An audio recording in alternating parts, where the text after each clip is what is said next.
The story of Anthem is one that makes me concerned for the future of BioWare and the future of live service games. Publishers like Bethesda, Electronic Arts, Take-Two Interactive, and Activision Blizzard have adopted this mentality, which is delivering unfinished, broken, early access state $60 games loaded with microtransactions and the promise to fix the game and improve upon it later. The key issue that this industry faces is the last word of that sentence: later.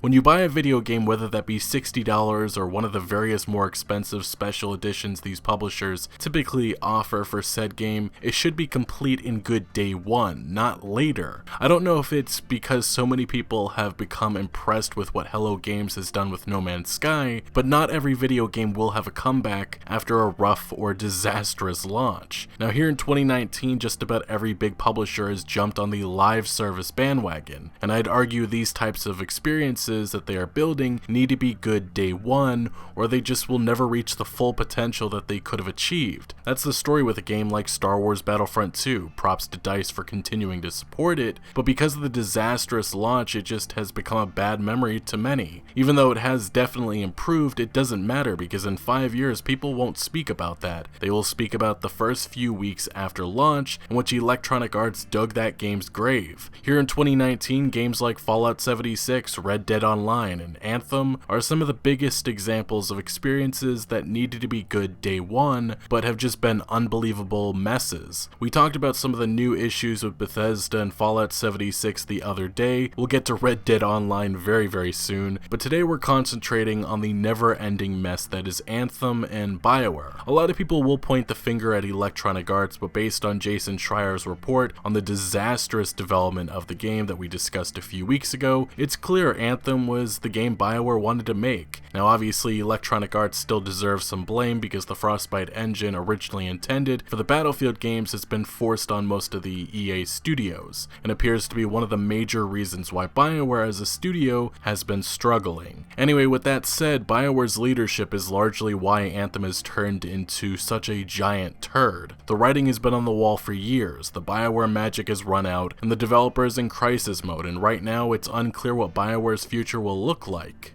if there is one. One part of Jason's report I overlooked was the fact that studio leadership wouldn't even discuss other looter shooters like Destiny. Even with the game taking ideas and mechanics from The Division and Destiny, studio leadership didn't want to discuss these games at all. As Jason Schreier reported, a few people who worked on the game said that trying to make comparisons to Destiny would elicit negative reactions from studio leadership. We were told quite definitively, "This is not Destiny," said one developer. They would continue pointing out that Anthem was like Destiny. And I'll be honest, if BioWare's leadership hadn't been so ignorant, maybe they wouldn't have repeated the same mistakes that past looter shooters made years ago, and also resolved years ago. So since Jason Schreier's report, we have found out that BioWare is taking the report much more serious internally than they have publicly, although it still doesn't seem many of the developers believe actual change will happen. BioWare's next game, Dragon Age 4, has already endured a hectic development, with it going live service likely because BioWare needs to hit the financial goals Electronic Arts has set, which EA may not be forcing Dragon Age 4 to be a live service game, but they really are when internally they're saying this game needs to make FIFA Ultimate Team money, which is only possible with it being a live service. Anyway, Dragon Age 4 has already been rebooted, key veteran staff have jumped ship, and some developers have said in its current state the game is Anthem with dragons, which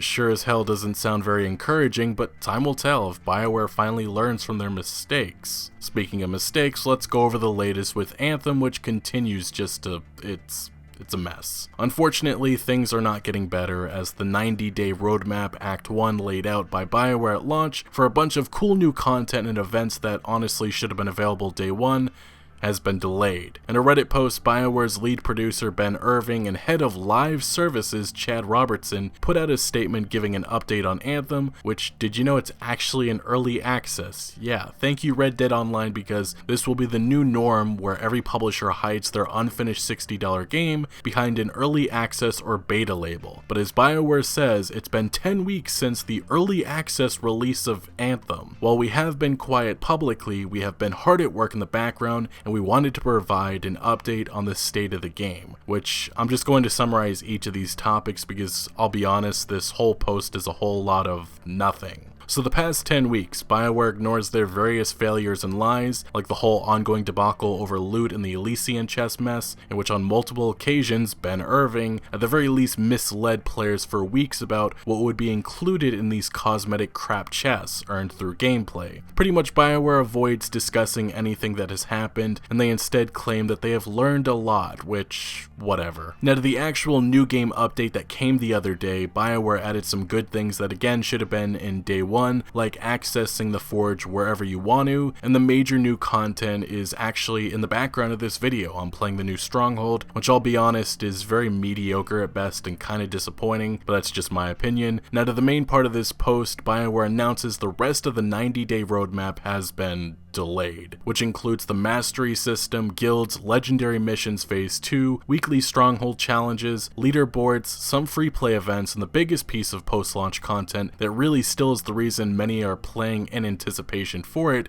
Cataclysm. All of this has been delayed with no time frame of when it will come. BioWare's explanation is that they have been prioritizing things like bug fixes, stability, and game flow over the new features of their Act 1 roadmap, which, let's be honest, when you release an unfinished mess of a game, you have to circle back and fix all the broken elements like loot, which I guarantee is what they are mainly focused on, because if this game has a chance of improving and having life, that must be fixed soon, and honestly, it may already be too late. But other than that, the rest of this post is a whole lot of blah blah blah blah blah, in which BioWare says they are working on loot but offer no details about what's going on. Cataclysm is important to them, but more info maybe in May, and they have learned to stop communicating with the community because they keep exposing themselves as liars. Just like Anthem, this whole post was underwhelming. BioWare has acknowledged for 3 months now that the game has a loot problem, yet they still can't lay out what their plan is to fix what I'd argue is the most broken part of the game, and why so many people are now jumping instead back into Destiny 2 and playing the newly released The Division 2. Also, I will say whoever actually wrote this in EA's PR department, announcing a delay of all the major features and making sure to point out you have delivered many of the Act 1 features on time is not a good look, because many of those features were underwhelming.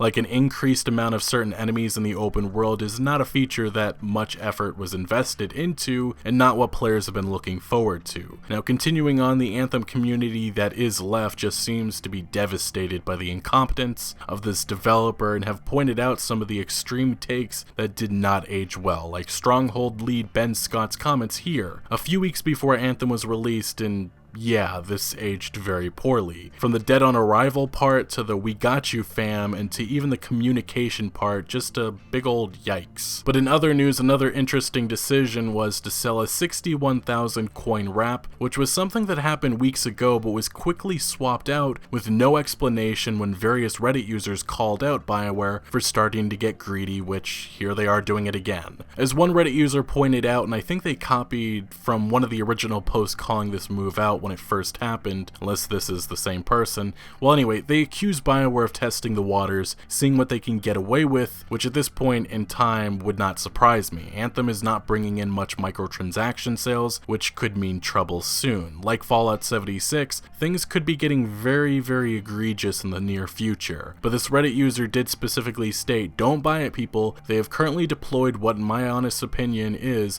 their second test wrap that is 61,000 coins for a single wrap that boils down to simple recoloring. Why didn't they do this at release? In my honest opinion, it is because the game's YouTubers were covering this game extensively, and now they have moved on to bigger, different topics. And furthermore, they would add a little bit later, the last time they, being BioWare, tried doing this, YouTubers did eventually post about it, but they had removed it from the store a short while after putting it into the store, meaning they can now get away with this egregious and overly decadent testing splurge. If you buy this wrap, you are letting them know you will spend a nauseating amount of currency for a single wrap. And I know some people who may not play Anthem may think 61,000 coins is not a lot. No, it's a lot. That takes a lot of in-game time to earn. Anyway, the post continues, and when the actual skins come out, they will charge you an arm and a leg for it. No matter what, I envision many more microtransactions are coming. That's just how these live service games work. And of course, BioWare's live service experts and designers are using telemetry to figure out how to successfully monetize this game long term. because these current cosmetics surely won't be enough to reach the financial goals BioWare likely needs to achieve for Electronic Arts. Right now though, I don't know how much worse this all could get for BioWare, and for fans who,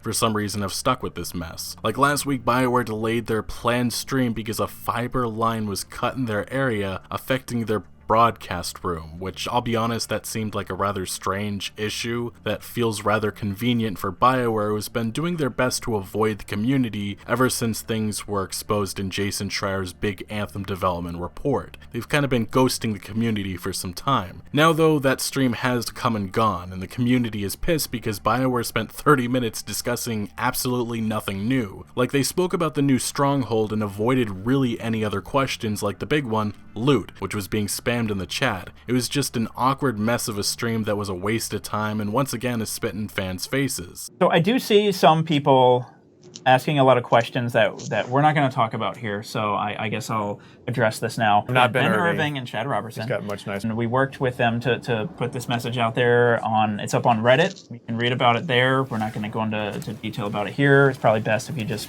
read it for yourself there. Here's an update on thoughts about loot and the 90-day calendar, a lot of different things in there.